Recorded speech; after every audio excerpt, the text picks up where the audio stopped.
আসসালামু আলাইকুম। আশা করি সকলে ভালো আছেন। আমার এই বাছুরটার লাম্পি স্কিন ডিজিজ হইছে। তো অর্থাৎ যেটাকে আমরা এলএসডি বলি। এলএসডি হলে আমরা যেভাবে ঘরোয়াভাবে চিকিৎসা করে থাকি। সম্পূর্ণ ভিডিওটি দেখলে আপনাদের গরুরও যদি এলএসডি ভাইরাসে আক্রমণ করে থাকে, তাহলে ঘরোয়াভাবে চিকিৎসা করে আপনার গরুটিকেও সুস্থ করতে পারবেন ইনশাআল্লাহ। এই বাছুরটাকে বাজার থেকে কিনেছি কিছুদিন আগে। যখন কিনি তখন এটার প্রচণ্ড জ্বর ছিল আর একটা পায়ের গিরা ফুলা ছিল। তো বাছুরটাকে দেখে আমার অনেক ভালো লেগে যায়। আর এটা অসুস্থ দেখে এটার দামটা কিছুটা কমে পাওয়া যাবে, এজন্য এটাকে নিয়ে নিলাম।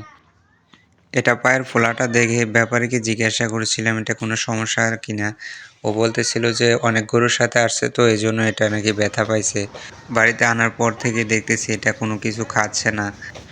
বাড়িতে আনার পর এটাকে জ্বর কমানোর জন্য ফার্স্ট বেড অর্ধেকটা করে 2 বেলা খাওয়াইছি। আর নাক দিয়ে কিছুটা পানি পড়তেছিল, এই জন্য ফেনাডিনও সাথে দিয়ে দিলাম। তো আলহামদুলিল্লাহ 2 দিনের ভিতরে জ্বর এবং ঠান্ডাটা ভালো হয়ে যায়। আনার পর থেকেই পায়ের ফোলাটা বড় হচ্ছিল, এটা আর কমতেছিল না। মানুষের শরীরে যেমন পক্স হলে এটা আস্তে আস্তে বড় হয়ে ফেটে যায়, গরুর এলএসডি ভাইরাসে আক্রমণ করলে এটাও বড় হয়ে ফেটে যায়। আর এটা এমন অবস্থা হয় এটা সম্পূর্ণ মাংসটাই পড়ে যায়। অনেক গরুর তো এলএসডি ভাইরাসে আক্রমণ করলে সম্পূর্ণ শরীরটাই ফুলে যায়।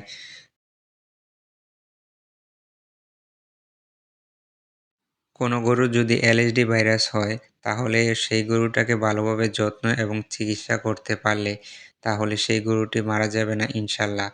কোনো গরুকে যদি ভাইরাসে আক্রমণ করে, তাহলে তার প্রথম চিকিৎসাই হচ্ছে এটার ভালোভাবে যত্ন। একটা মগের মধ্যে কিছু পানি এবং পটাশ নিয়ে নিলাম। তো পটাশ এবং পানিটা ভালোভাবে মিক্স করে গরুর পাটা ভালোভাবে ধুয়ে দেব। তা না হলে পায়ের মধ্যে পোক হয়ে যেতে পারে। পোক হলে গরুটার আরও বেশি সমস্যা হয়ে যাবে। তো প্রতিদিন 2 থেকে 3 বেলা পটাশের পানি দিয়ে ভালোভাবে ধুয়ে দেই। 2 থেকে 3 মিনিট ধরে পাটাকে আস্তে আস্তে ভালোভাবে ধুয়ে দেই, যাতে করে যদি কোনো মাছি ডিম পেড়ে থাকে তাহলে সেটা যেন মরে যায়। গরুর এলএসডি ভাইরাস হলে তখন এটার শরীরে তাপমাত্রা অনেক বেশি থাকে। তখন গরুকে তাপমাত্রা কমার ওষুধ দিতে হবে। আমার এই বাছুরটা এমন অবস্থা ছিল যে আনার পর থেকে এটা কিছু খাচ্ছিল না। তো আলহামদুলিল্লাহ ব্যথাটা এবং জ্বরটা কিছুটা কমার পর থেকে এখন একটু একটু খাচ্ছে। দ্রুত ঘাস শুকানোর জন্য আমি সালফাভেট ব্যবহার করে থাকি। আলহামদুলিল্লাহ এটি অনেক ভালো কাজ করে। একটু নারিকেল তেলের সাথে একটু সালফাভেট নিয়ে ভালোভাবে মিক্স করে নিই। কারণ এটা একটু লবণের মতন। তো ভালোভাবে মিক্স করে নিলে গরুর পায়ে ভালোভাবে লাগানো যাবে। এটার পাটা কি অবস্থা হয়ে গেছে। তো ভালোভাবে এটাকে লাগিয়ে দিচ্ছি। এটাকে ওষুধটা লাগানোর পরে এটারও শুরু হয় দুষ্টামি করা। জিহ্বা দিয়ে সব ফালাই দেয়। তো ওষুধটা দেওয়ার পর ভালোভাবে কাপড় দিয়ে পেঁচিয়ে দেব, যাতে করে ওষুধটা কোনোভাবে ফালাইতে না পারে। তো এভাবে 1 থেকে 1.5 ঘন্টা কাপড় দিয়ে পেঁচিয়ে রাখবো, তাতে করে ওষুধটা ভালোভাবে লেগে যাবে। তারপরে এটা একটু খুলে দেব, কারণ বাতাস লাগলে গাটি আরও তাড়াতাড়ি শুকিয়ে যাবে। যত আলো বাতাসের মধ্যে রাখা যায় তত তাড়াতাড়ি গরু সুস্থ হয়ে যাবে ইনশাআল্লাহ।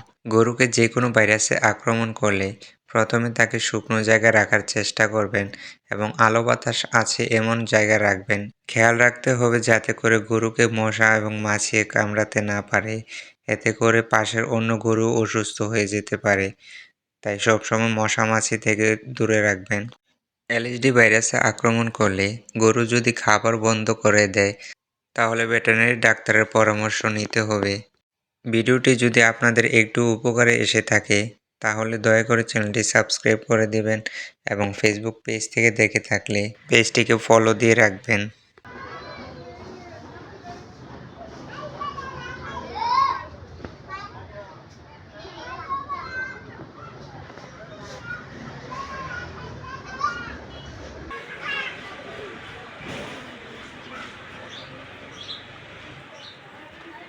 এ উনারাতে একদম সব লাগে ভাইয়া